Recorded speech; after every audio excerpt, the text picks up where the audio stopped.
Shortly after Usha and I left Charlie's family and Charlie's remains in Arizona, I read a story in The Nation magazine about my dear friend Charlie KIRK. Now, The Nation isn't a fringe blog.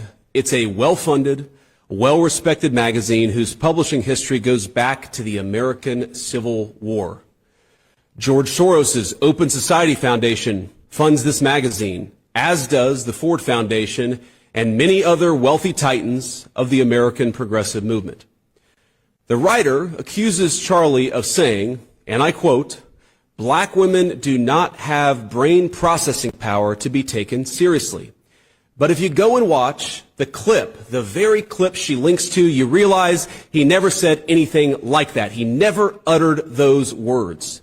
He made an argument against affirmative action as a policy. He criticized a specific Supreme Court justice as an individual. He never said anything about black women as a group. He made an argument for judging people of all races and backgrounds by their own individual merits." The very evidence she provides, this hack of a writer, shows that she lied about a dead man, and yet she wrote it. An esteemed magazine published it. It made it through the editors, and of course, liberal billionaires rewarded that attack. Now, of course, even if Charlie had uttered those words, it wouldn't mean that he deserved his fate. But consider the level of propaganda at work. Charlie was gunned down in broad daylight, and well-funded institutions of the left lied about what he said so as to justify his murder. This is soulless and evil. But I was struck not just by the dishonesty of this smear, but by the glee over a young husband's and young father's death. Quote, she says, "He was an unrepentant racist, transphobe, homophobe, and misogynist." The Nation wrote, who often wrapped his bigotry in Bible verses because there was no other way to pretend that it was morally correct. He had children, as do many vile people. That's what they said. He had children, as do many vile people. Now, hours before this smear was published, my wife and I had the honor of escorting Charlie's body back to his home in Arizona. We took his wife, Erica, we love you, his parents, his sister, and a few of his best friends with us. And as they offloaded Charlie's casket from Air Force Two, I worried that Erica would collapse with grief. Now, I am a very lucky husband to a very wonderful wife, but I have never been prouder of my wife than that moment as she held Erica in Erica's very darkest hour. And I thought of Erica as I read that disgusting attack on Charlie. He had children, as do many vile people. That's what they said about him. I said the Lord's Prayer. Our Father who art in heaven, hallowed be thy name. Thy kingdom come, thy will be done on earth as it is in heaven. And I asked Usha what Erica had said to her earlier in the day in a private moment, and I asked Erica's permission to share this. My wife told me, she asked me for advice. Erica asked me for advice on how she should tell her children that their father had been murdered. She asked my wife how to tell her beautiful kids that their father and my dear, very dear friend is no longer with us. And as she was doing it, there were people dancing on that father's grave. Now, I have heard many calls in the last few days for unity and for healing in the wake of Charlie's assassination. You have no idea how desperately I want that, how gratified I was when Democratic friends and even former Senate colleagues reached out to offer their condolences to me. I'm so thankful. And I know there are so many like them all across our great country. I am desperate to wrap my arms around them as we all unite to condemn political violence and the ideas that cause it. Psalm 133 tells us, "Behold how good and how pleasant it is for brethren to dwell together in unity. It is like the precious ointment upon the head." Oh, how badly have I craved that precious ointment in recent days, and I believe we can have it. But first, we must tell the truth. It's the only way to honor Charlie, for what was he, if not a man who told the truth in every place, in every environment? Now, the most important truth Charlie told is this, that long ago a man, begotten, not made, came down from heaven, and by the Holy Spirit was incarnate of the Virgin Mary and became man. For our sake, he was crucified under Pontius Pilate and suffered death and was buried and rose again on the third day. Charlie believed, as I do, that all the truth he told flowed from that fundamental principle. I really do believe that we can come together in this country. I believe we must.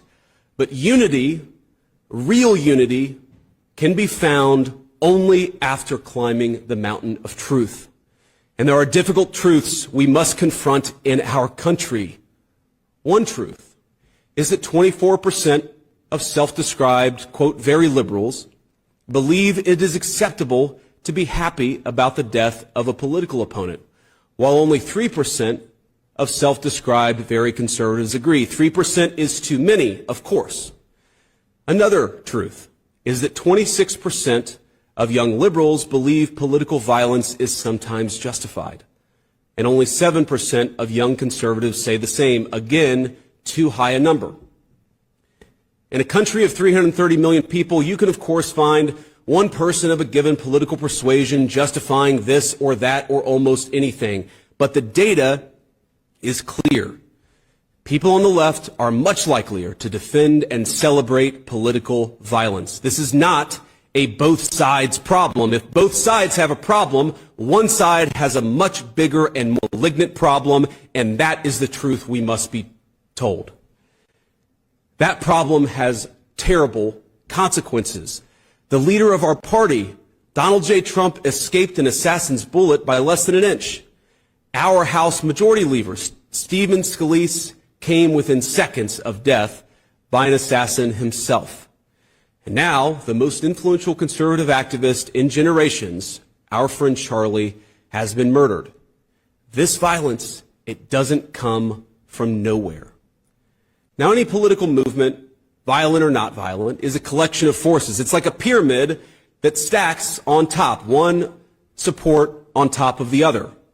That pyramid's got a foundation of donors, of activists, of journalists, now of social media influencers, and of course of politicians. Not every member of that pyramid would commit a murder. In fact, over 99%, I'm sure, would not. But by celebrating that murder, apologizing for it, and emphasizing not Charlie's innocence, but the fact that he said things some didn't like, even to the point of lying about what he actually said, many of these people are creating an environment where things like this are inevitably going to happen. A couple of months ago, I headlined a fundraiser in Southern California, and since we'd be out there anyways, my wife and I decided to take our kids to Disneyland one weekend. We had fun, and to be clear, most of the guests said very nice things, or they just left us alone. But there was a loud and very vocal minority that would shout at my children, who were 8, 5, and 3, whenever they got the opportunity. "You should disown your dad, you little shit," one middle-aged woman yelled at my 5-year-old. "Tell the Secret Service to protect the Constitution, not your father," screamed another. Are these women violent? Probably not. Are they deranged? Certainly. And while our side of the aisle certainly has its crazies, it is a statistical fact that most of the lunatics in American politics today are proud members of the far left. After Charlie died, one of his friends and one of our senior White House staffers had left-leaning operatives in his neighborhood passing out leaflets telling people what he looked like and where he lived, encouraging neighbors to harass him or, God forbid, to do worse. While he was mourning his dead friend, he and his wife had to worry about the political terrorists drawing a big target on the home he shares with his young children. Are these people violent? I hope not. But are they guilty of encouraging violence? You damn well better believe it. We can thank God that most Democrats don't share these attitudes, and I do, while acknowledging that something has gone very wrong with a lunatic fringe, a minority, but a growing and powerful minority on the far left. There is no unity with people who scream at children over their parents' politics. There is no unity with someone who lies about what Charlie Kirk said in order to excuse his murder.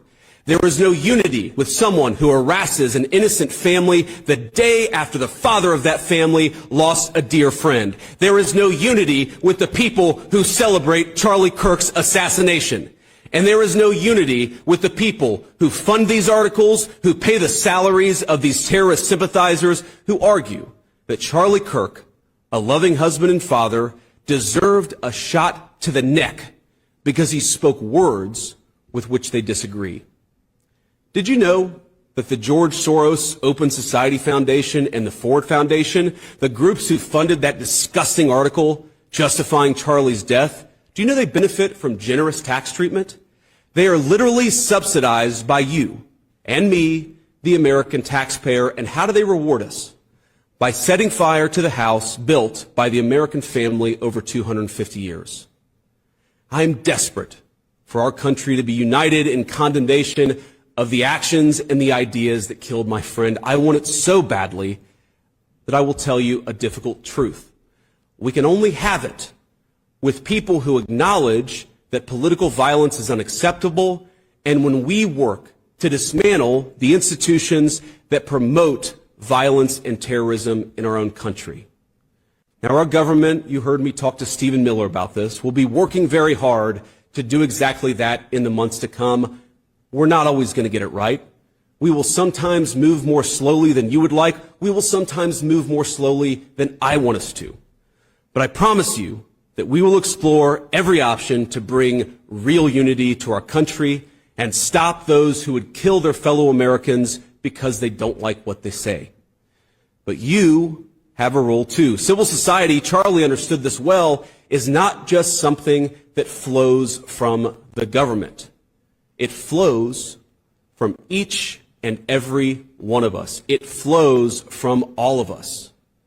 So when you see someone celebrating Charlie's murder, call them out. And hell, call their employer. We don't believe in political violence, but we do believe in civility. And there is no civility in the celebration of political assassination. Get involved. Get involved. Get involved. It's the best way to honor Charlie's legacy. Start a chapter of TPUSA or get involved in the one that already exists.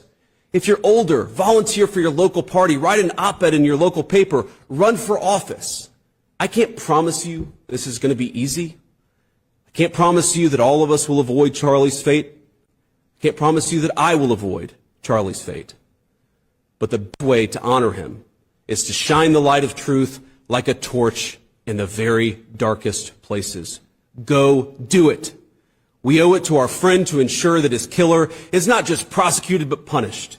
And the worst punishment is not the death penalty, but the knowledge that Charlie's mission continues after he's gone. St. Paul tells us in the book of Ephesians to put on the full armor of God. Let all of us put on that armor and commit ourselves to that cause for which Charlie gave his life, to rebuild a united States of America, and to do it by telling the truth.